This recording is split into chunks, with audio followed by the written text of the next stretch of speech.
talking about the very interesting topic. Today's headline of the Hindustan Times newspaper, and the Times newspaper saying the Rajya Sabha panel cleared the bill to select the Chief Election Commission of India.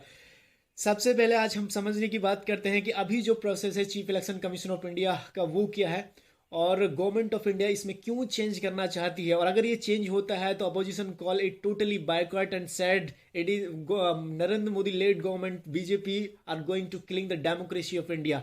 वो democracy जिसके बारे में नरेंद्र मोदी सीना ठोक के कहता है कि India is a mother of democracy, और वहीं अपोजिशन लीडर का कहना है कि अगर ये बिल पास होता है तो ये killing to the democracy of India होगा। क्यों अपोजिशन को ऐसा लगता है कि राज्यसभा जब ये बिल क्लियर किया है पैनल को सिलेक्शन कमेटी का जो chief election commission of India के लिए, ये किलिंग टू द डेमोक्रेसी है। आज इसको समझने की कोशिश करते हैं इस वीडियो में।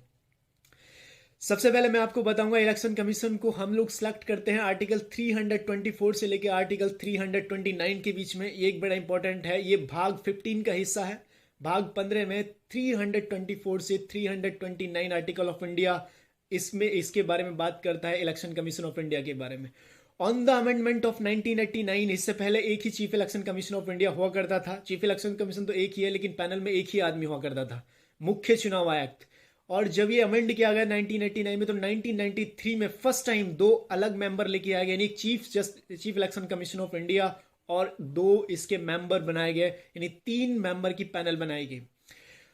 और इसको 6 साल के लिए चुना जाता है और 65 यानी कि रिटायरमेंट एज होती है। इसके जो वेतन भत्ते सेम होते हैं एज जो chief justice of India, supreme court के जो जजेस होते हैं। हटाने का process chief election commission process का सेम होता है, यानी संसद भवन में 2/3 मेजोरिटी के कोई बिल पास होगा और बिल पास होने के बाद राष्ट्रपति के लिए दिया जाएगा और राष्ट्रपति उसको हटाने का प्रोसेस जो है चलाएगा। तो सेम प्रोसेस जैसे as like the chief justice of India को हटाने का जो प्रोसेस होता है। और अपॉइंटमेंट इसको कैसे करते हैं कि जो इलेक्शन कमीशन ऑफ इंडिया की जो पैनल है 3 मेंबर, ये रिकमेंड करते हैं संसद भवन में कि ये आदमी परफेक्टली केपेबल है विद एक्सपीरियंस और समथिंग काइंड ऑफ दैट, कि ये इनको लाया जाए और फिर वो राष्ट्रपति को देता है। संसद में संसद रिकमेंड करती है राष्ट्रपति को कि ये उनकी रिकमेंडेशन है इलेक्शन कमीशन की तरफ से, और वो राष्ट्रपति को देगा और राष्ट्रपति जो है उसको अपॉइंटमेंट करेगा जो भी chief election commission of India होगा एंड इट्स मेंबर, जो 2 मेंबर होते हैं। लेकिन now what are the government are going to change. अभी कुछ टाइम पहले, एक करीब मार्च में, या एक्चुअली अभी कुछ टाइम पहले की बात है, जब चीफ जो जस्टिस ऑफ इंडिया है उन्होंने रिकमेंड किया जो इंडियन गवर्नमेंट है कि एक पैनल बनाई जाए जिसमें चीफ जस्टिस ऑफ इंडिया होने चाहिए, लीडर ऑफ अपोजिशन होने चाहिए और प्राइम मिनिस्टर नरेंद्र मोदी होने चाहिए। यानी 3 ही आदमी जो है पैनल की कमेटी होनी चाहिए जो इलेक्शन कमीशन ऑफ इंडिया को सिलेक्ट करेगा। कौन next election commission of India, कौन इसके मेंबर होंगे, तो 3 मेंबर की कमेटी होनी चाहिए जिसमें चीफ जस्टिस ऑफ इंडिया को इंक्लूड किया गया, लीडर ऑफ अपोजिशन इंक्लूड किया और प्राइम मिनिस्टर नरेंद्र मोदी। यानी इस बिल से एक ऐसा मजबूत कैंडिडेट और एक फेयर इलेक्शन कमीशन अपॉइंट होता कि भाई 2 एक अपोजिशन लीडर होता और एक चीफ जस्टिस ऑफ इंडिया होता। लेकिन हुआ ये है कि जब ये रिकमेंड आया चीफ जस्टिस ऑफ इंडिया की तरफ से, तो बिल लाके चेंज कर रही है मोदी गवर्नमेंट, जो राज्यसभा में पास हो गया और अब ये लोकसभा में जाएगा और majority Modi government led have everything have in the parliament. So I think वहां भी कोई बड़ी दिक्कत नहीं होगी, आसानी से पास हो जाएगा। लेकिन बड़ी प्रॉब्लम है कि इस बिल में चेंज ये किया गया है कि इस गवर्नमेंट ने रिकमेंड किया है और बिल लेके आई है जिसके अंदर एक प्राइम मिनिस्टर नरेंद्र मोदी होंगे और एक लीडर ऑफ अपोजिशन होंगे, और अब चीफ जस्टिस ऑफ इंडिया की जगह जो है लॉ मिनिस्टर होगा। यानी 2 एक पार्टी के मेंबर होंगे, गवर्नमेंट के नुमाइंदे होंगे और एक लीडर ऑफ अपोजिशन होगा। तो मुझे नहीं लगता कि 2 के आगे एक की क्रेडिबिलिटी होती है। ये तो वही प्रोसेस हो गया कि क्या लीडर ऑफ अपोजिशन या हम लॉ मिनिस्टर के ना करने पे क्या प्राइम मिनिस्टर मना कर सकता है? अगर प्राइम मिनिस्टर किसी चीज को चाहे तो लॉ मिनिस्टर नहीं मना कर सकता। यानी ये दोनों एक ही हैं और अपोजिशन फिर करेगा ही क्या, क्योंकि एक आदमी के 2 के सामने नहीं चलती।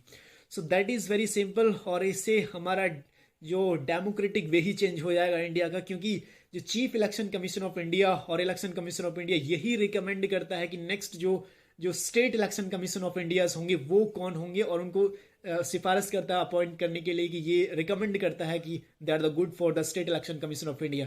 यानी इससे ना सिर्फ सेंटर का स्टेट इलेक्शन कमीशन चलता है बल्कि स्टेट्स का भी चलता है।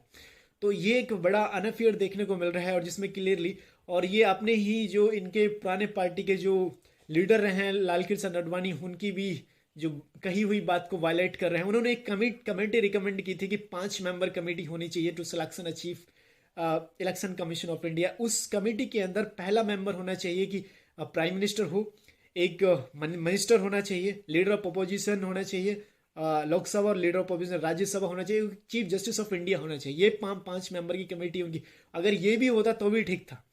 और या फिर जो सुप्रीम कोर्ट ऑफ इंडिया ने अब एक डायरेक्शन दी थी कि भाई एक प्राइम मिनिस्टर होना चाहिए, लीडर ऑफ अपोजिशन होना चाहिए, या फिर तीसरा एक लॉ एक होना चाहिए, प्राइम मिनिस्टर होना चाहिए, एक चीफ जस्टिस ऑफ इंडिया होना चाहिए, लीडर ऑफ अपोजिशन। ये गवर्नमेंट का सिर्फ एक ही आदमी होना चाहिए, तो ये भी एक ठीक था। लेकिन अगर इससे देख के ये लगता है कि government of India going to change big changes in the Indian democracy, और ये देखने को मिला गया अगर एक अनफेयर, इसे हम अनफेयर क्यों कर रहे हैं, इसे कोई भी आदमी ये अंदाजा लगा सकता है कि अगर संबित पात्रा को भी अपॉइंट किया जाए chief election commissioner of India तो गवर्नमेंट कर सकती है, क्योंकि गवर्नमेंट के 2 आदमी जहां बैठे होंगे और रिकमेंड करेंगे कि नहीं इसको रिकमेंड किया जाएगा, तो 2-1 के आगे नहीं चलेगी और Sambit Patra will be next chief election commission of India होंगे।